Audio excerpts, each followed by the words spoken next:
함께 인사를 나누십시다. 주님의 이름으로 축복합니다 라고 인사하세요.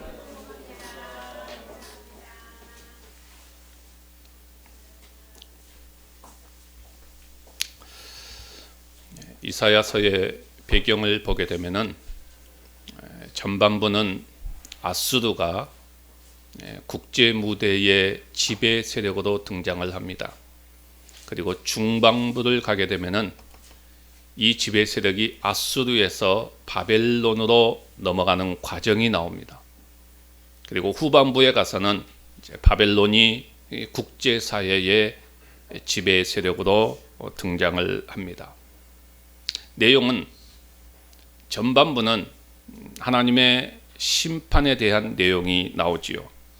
그리고 후반부인 40장에서부터 마지막 장까지는 하나님의 회복의 메시지가 예언이 되고 있습니다. 심판과 회복입니다. 이사야는 1차적으로 이스라엘 백성들에게 이 메시지를 전하면서 하나님께서는 이스라엘을 심판할 것이다.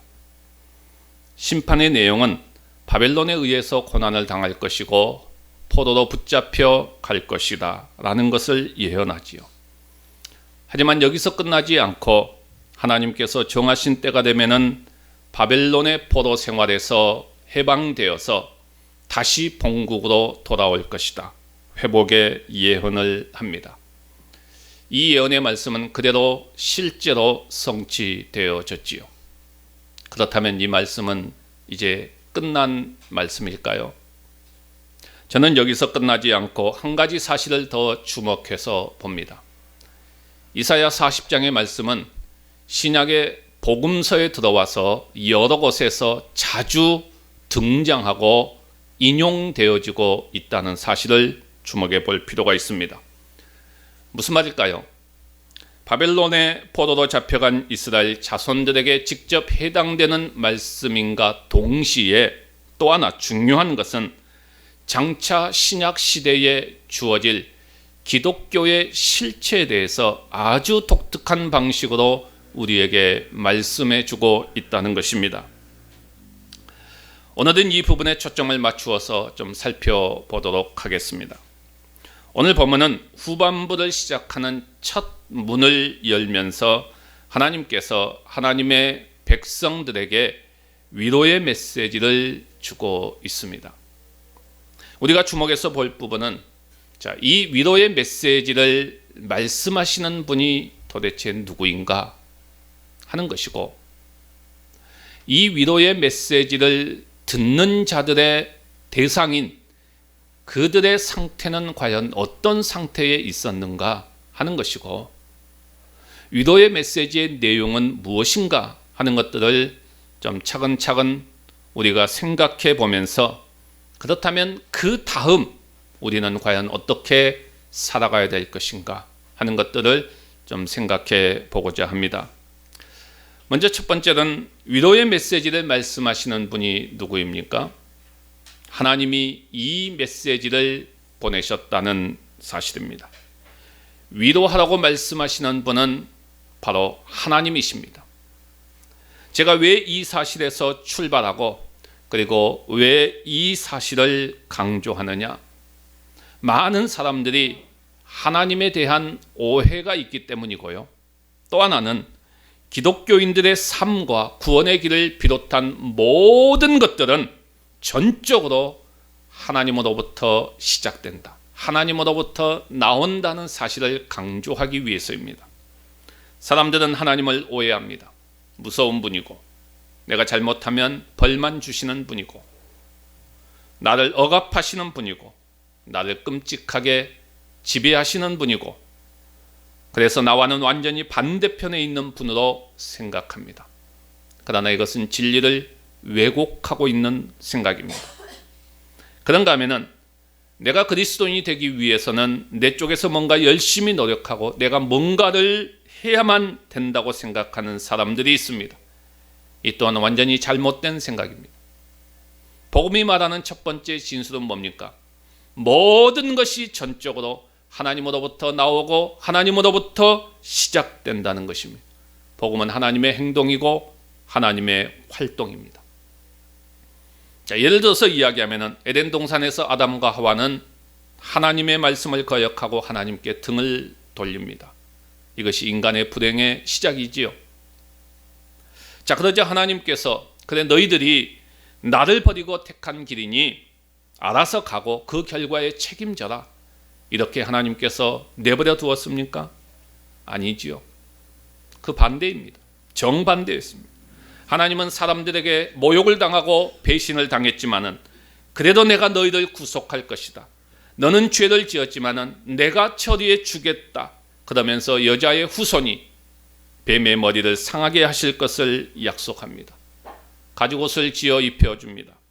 이 약속을 계속해서 선지자들을 보내서 말씀하시는 내용이 구약 성경의 내용이고, 친히 이 땅에 오셔서 이것을 이루어 주신 것이 성경 전체를 관통하고 있는 내용이 아닙니까? 성경을 보십시오. 끊임없이 인간은 하나님을 버리고 하나님으로부터 멀어지고 하나님으로부터 도망가려고 합니다. 그러면 하나님은 끝까지 따라다니면서 우리를 버리지 않습니다. 이것이 이사야 40장의 내용이기도 하지요. 모든 것은 하나님이 하십니다. 그 하나님께서 친히 이 메시지를 주십니다. 너희의 하나님이 이르시되, 너희의 하나님이 이르시되 너희는 위로하라. 내 백성을 위로하라. 여러분, 이 하나님을 집중해 보시길 바랍니다. 우리를 구속하기 위해서 아기 예수로 오셨고 인간으로 사셨고 고통을 참으셨고 십자가에서 죽으시고 하나님과 화목하게 하시고 새 생명을 주셨습니다. 전부 하나님으로부터 나온 것입니다. 하나님은 우리를 향해 영원한 사랑의 마음을 품고 있다는 것을 잊지 마십시오. 이것이 우리가 첫 번째로 기억해야 될 것입니다. 자, 그러면 두 번째로는 이 위로의 메시지를 받는 자들은 어떤 상태에 있었습니까? 이 메시지를 듣는 자들의 대상은 노역의 상태에 있는 자들입니다. 본문 2절을 보시면 너희는 예루살렘의 마음에 닿도록 말하며 그것에게 외치라. 그 노역의 때가 끝났고 그 죄악이 사함을 받았느니라. 노역의 상태에 놓여 있는 자들입니다. 여러분, 노역이라고 하는 것은 힘든 일이죠. 어려운 때를 말합니다. 그런데 이 부분을 좀 더 쉽게 이해하기 위해서 전해 성경, 개역 한글 성경에서는 이 노역이라고 하는 이 말 대신에 뭐라고 표현했냐면은 복역이라고 하는 단어를 사용했습니다. 복역. 복역이 뭐죠? 죄를 짓고 감옥에 갇혀 있는 상태지요. 죄를 짓고 감옥에 갇혀 있는 상태입니다. 하나님께서 이스라엘 백성들의 죄를 헤아리고 계셨습니다. 그러다가 어느 시점에서 법정 구속을 당합니다. 바벨론을 들어서 그들을 멸망시키지요. 그런데 이것이 완전한 멸망이 아닌 이유는, 복역이 뭡니까? 복역은 정해진 형기를 채우면 그 다음에는 다시 감옥에서 나와서 자유의 몸이 되어집니다. 이것이 복역이지요. 이스라엘의 미래가 이럴 것이라고 하는 예언입니다. 그래서 위로의 메시지를 전합니다. 여러분, 성경은 우리 모두가 태어날 때부터 노역의 상태에 있다고 말합니다. 그리스도인이 되기 전까지 말입니다. 사실 사람들의 삶을 들여다보면 누구든지 노역의 상태에 있는 것을 봅니다. 마음속을 들여다봐도 무서운 노역이 있고요, 무서운 갈등이 있습니다.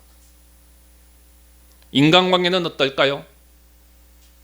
가족들 속에서의 관계는 어떨까요? 질문에 대한 대답을 우리는 너무나도 잘 알고 있잖아요. 노역이 있습니다. 안식이 없습니다. 조용하지 않습니다. 사는 것 자체가 투쟁입니다. 어렵습니다. 버겁습니다.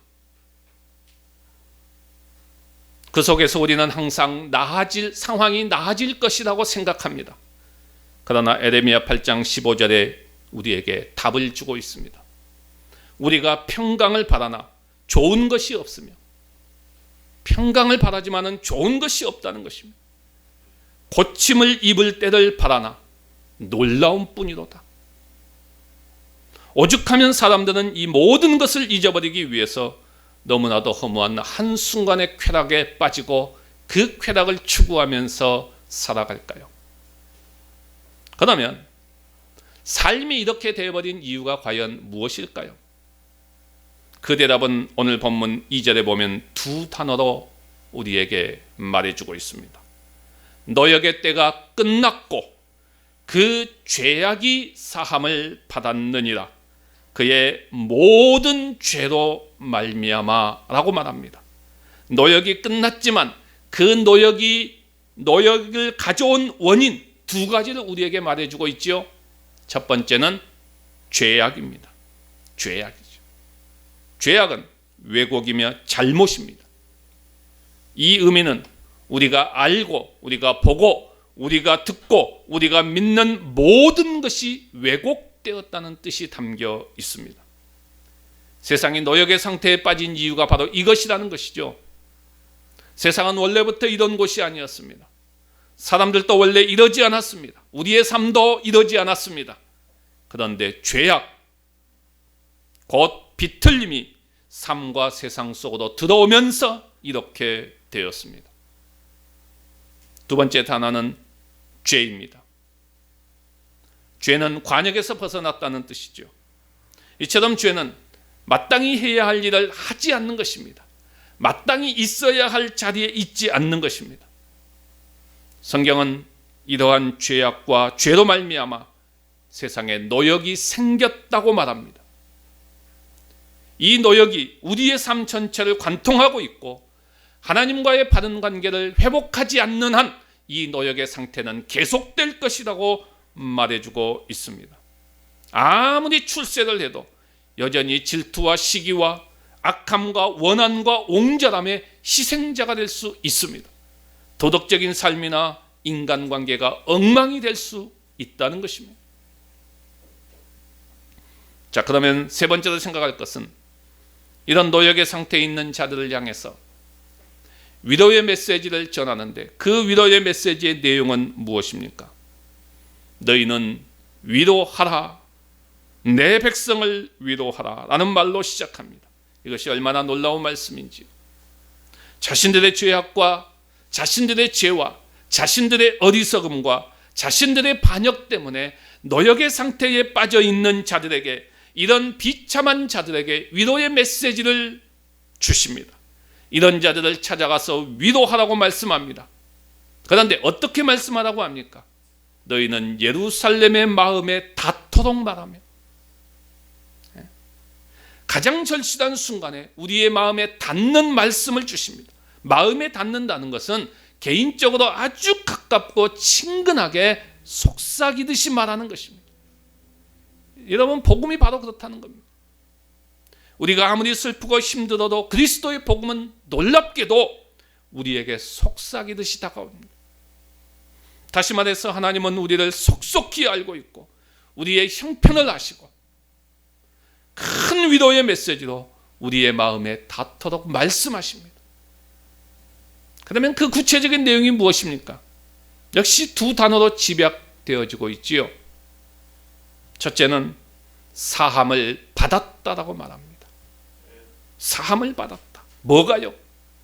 그 죄악이, 그 죄가 사함을 받았느니라. 우리는 죄와 죄악으로 말미암아 어디까지 가게 되었습니까? 사망에까지 이르게 되었습니다. 그런데 그 죄와 죄악으로 말미암아 그로부터 우리는 사함을 받았습니다. 이것이 우리가 노역의 상태에서 벗어나는 첫 번째 길이죠. 그 다음에 두 번째 단어는 뭡니까?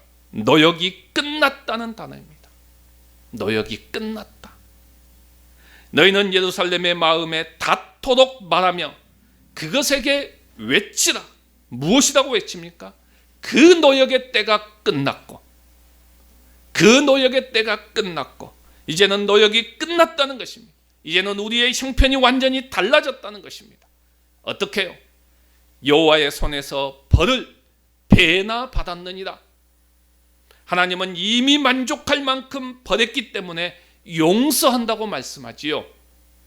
그의 공의는 만족되었습니다.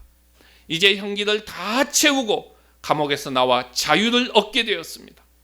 하나님은 그냥 내가 너를 용서해 줄게 이렇게 말하지 않습니다. 하나님은 그렇게 하실 수 없습니다. 하나님은 공의로운 분이시기 때문에 절대로 그렇게 할 수 없지요.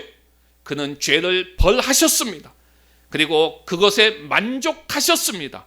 그 사건이 바로 십자가의 사건이죠. 이처럼 하나님께서 친히 시작하셨습니다. 무엇을요? 죄와 죄악으로 말미암아 노역의 상태에 있던 우리들을 완전히 끝장냈습니다. 여러분, 우리의 노역이 이렇게 끝났습니다. 이제 우리 각자는 새 사람이 되었음을 발견합니다. 나도 내 자신을 알아보지 못할 정도로 새 사람이 되었습니다. 새 본성, 새 마음, 새 시각, 새 소원을 갖게 되었습니다. 그뿐만이 아닙니다. 힘도 생겨났습니다. 능력도 생겨납니다. 전에는 유혹 앞에서 넘어졌지만 이제는 능히 맞설 수 있는 힘이 생겼습니다. 전에는 실패했던 자리에서 일어나지 못했지만 이제는 그 자리에서 일어나서 승리할 수 있는 힘을 얻었습니다. 전에 맛보지 못했던 위로와 평안을 발견합니다. 성경이 더 이상 지루한 책이 아니라 생생한 책으로 나에게 다가옵니다. 기도하기 시작하고 하나님을 알아가기 시작합니다.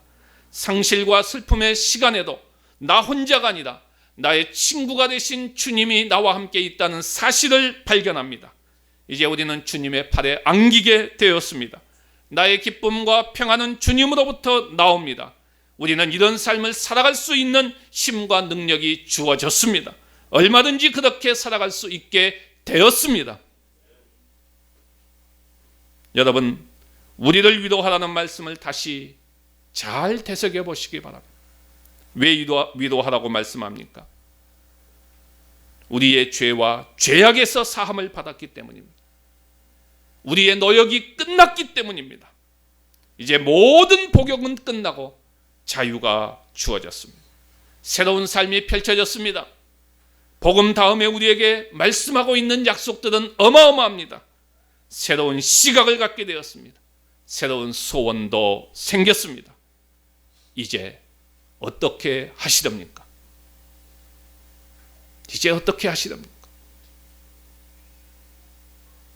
새로운 출발입니다. 이 말씀을 우리의 마음에 곱씹고 계속해서 되새김을 통해서 우리가 다른 삶을 살아가야 되지 않을까요? 새로운 변화를 추구해야 하지 않을까요? 새로운 삶의 자세를 가지고 살아가야 하지 않을까요?